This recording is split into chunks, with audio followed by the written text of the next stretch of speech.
Hello friends, આજે અમે બાજરીનો વઘારેલો રોટલો બનાવ્યો છે. તો ધ્યાનથી તમે આ વિડીયો જોજો.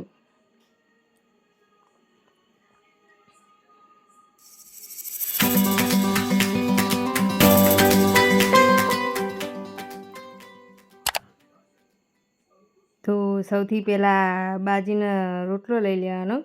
તે આવી રીતે નાના નાના ટુકડા કરી દેવાના. જે રોટલો અમે રાતે બનાવ્યો હતો તે 2 રોટલા વધ્યા હતા. તે કહું લાવો આ રેસીપી બનાવી દઈએ તો છોકરા સારી રીતે ખાય એટલા માટે. તો સૌથી પહેલાં લીલા ટામેટાં, ડુંગળી, મરચાં અને કોથમીર અને લીલી ડુંગળી સમારી દીધી છે. સૌથી પહેલાં તેલ મૂક્યું છે ગરમ થવા, અને રાઈ જીરું, લવિંગ, બાદિયા, તેજપત્તા અને એ નાખી દેવાના. પછી સકડાઈ જાય પછી લીલી ડુંગળી નાખી દેવાની.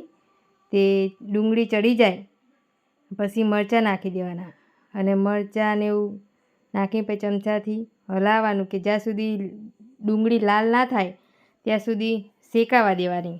પછી ડુંગળી ચડી જાય પછી આદુ મરચાંની પેસ્ટ નાખવાની અને લસણ 3 વસ્તુની, અને એ બરાબર શેકાવા દેવાનું કે સારી રીતે ચડી જાય. પછી ધીમે ધીમે ચડવા દેજો, અને ચડી જાય એટલે ગરમ મસાલા નાખી દઈશું.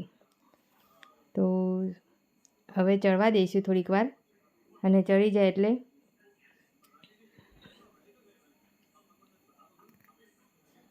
હવે નાખીશું ટામેટાં.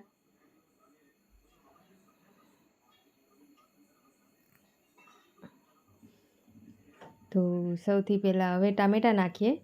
ટામેટાં નાખીને ચડવા દેવાનું કે સારી રીતે ચડી જાય. પછી હવે મસાલા નાખી દઈશું. ધાણા જીરું પાવડર અને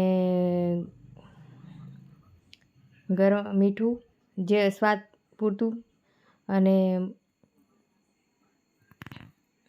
ગરમ મસાલો,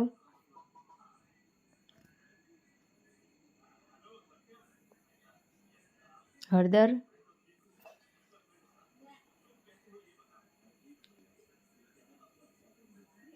મરચું જેટલું તમે તીખું ખાતા હોય એટલું,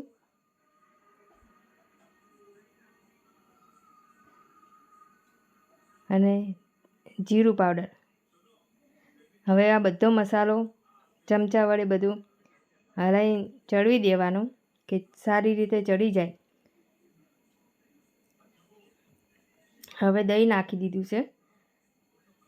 હવે ચમચાથી હલાવતું રહેવાનું કે દહીં આમ ફાટી ના જાય એટલે, અને ચમચાથી હલાવતા જ રહેવાનું કે બધો મસાલો એકદમ ચડી જાય. હવે થોડુંક પાણી નાખી દીધું છે. હવે આપણું બધું મસાલા ને બધું ચડી ગયું છે. હવે બાજરીનો રોટલો વઘારીને નાખી દીધો છે. હવે ચમચાથી સારી રીતે હલાવી દેવાનું કે એક રસ બધું થઈ જાય. આ વિડીયો તમને કેવો લાગ્યો? આ વિડીયો તમને સારો લાગ્યો હોય તો લાઈક ને સબસ્ક્રાઈબ ને શેર જરૂરથી કરજો, અને તમારા ઘરે જરૂરથી બનાવજો, બહુ સરસ લાગશે. અને હવે લીલી ડુંગળી અને કોથમીર નાખી દીધી છે, અને હવે ચમચાથી થઈ ગયું. હવે આપણો બાજરીનો રોટલો વઘારેલો તૈયાર થઈ